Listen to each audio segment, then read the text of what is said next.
तो स्वागत है आज की इस वीडियो में। आज हम इकाई 2 द्रव्य तथा विकिरण की दैत प्रकृति ये चैप्टर पूरा देखने वाले हैं।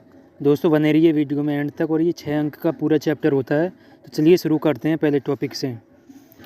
मैं आपको इकाई 2 द्रव्य तथा विकिरण की दैत प्रकृति को ऐसे समझाऊंगा जैसे आप 2 साल के बच्चे हों। आसान कहानी जैसे, भाषा रंगीन, हाईलाइट वसात और हर टॉपिक पूरा। चलो एक एक करके चलते हैं। इकाई 2 द्रव्य तथा विकिरण की दैत प्रकृति। विकिरणों की दैत प्रकृति कहानी से समझो। सोचो तुम्हारे पास एक जादुई रोशनी है जो कभी लहरों की तरह बहती है और कभी गोलियों की तरह टप टप करती है। जब ये लहर बनती है यह पानी की लहर जैसी होती है। जब ये कण पार्टिकल बनती है ये छोटी छोटी गोलियों की बारी जैसी होती है। मतलब प्रकाश कभी लहर की तरह और कभी कण की तरह व्यवहार करता है। इसे ही दैत प्रकृति कहते हैं।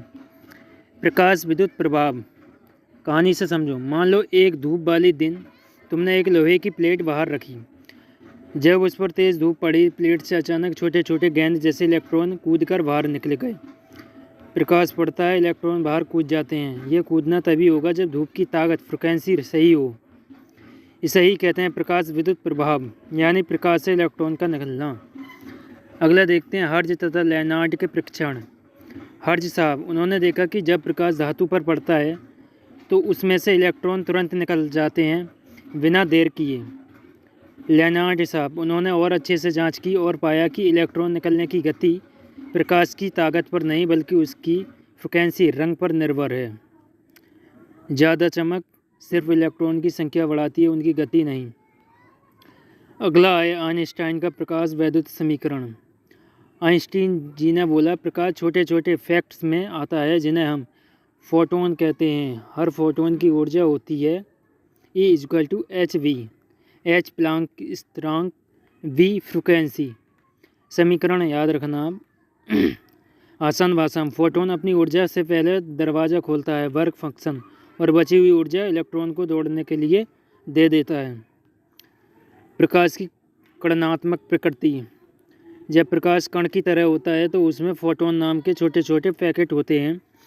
हर फोटोन की ऊर्जा E=hv। ज़्यादा फ्रिक्वेंसी ज़्यादा ऊर्जा, कम फ्रिक्वेंसी कम ऊर्जा। द्रव्य तरंगें। सोचो सिर्फ प्रकाश ही नहीं बल्कि हम और सारी चीज़ें भी लहर की तरह हो सकती हैं। मतलब हर चलती हुई वस्तु के साथ एक अदृश्य लहर जुड़ी होती है। बाहरी चीज़ लहर बहुत छोटी, हल्की चीज़ जैसे इलेक्ट्रॉन लहर बड़ी। कणों की तरंगात्मक प्रकृति। यह आइडिया आया जब इलेक्ट्रॉन बहुत छोटे छोटे होते हैं तो वो लहर जैसी हरकत भी करते हैं। इसके इलेक्ट्रॉन डिफ्रेक्शन प्रयोग से साबित किया गया। इलेक्ट्रॉन भी पानी की तरह लहरों की तरह आपस में टकराकर पैटर्न बना सकते हैं। डी ब्रोगली संबंध। डी ब्रोगली साहब ने कहा हर कण की तरंग दैर्ध्य होती है। आसान भाषा में देखो से, जितना हल्का और धीमा कण होगा उसकी लहर बड़ी होगी, जितना भारी और तेज होगा लहर छोटी होगी। बोर्ड के लिए याद रखने के लिए आसान पॉइंट्स। दैत प्रकृति कभी लहर कभी कण। प्रकाश विद्युत प्रभाव, प्रकाश से इलेक्ट्रॉन का निकलना। हर्ज तुरंत उत्सर्जन। लेनार्ड फ्रिक्वेंसी पर निर्भर गति। आइंस्टीन समीकरण। कणात्मक प्रकृति, फोटोन पैकेट्स। द्रव्य तरंगें, हर वस्तु की लहर। De Broglie. अगर आप चाहो तो मैं अभी इसी अत्यधिक रंगीन पॉइंट में भी दे सकता हूँ। तो चलिए मिलते हैं अगली वीडियो में। वीडियो पसंद आई हो तो सब्सक्राइब कर देना। धन्यवाद।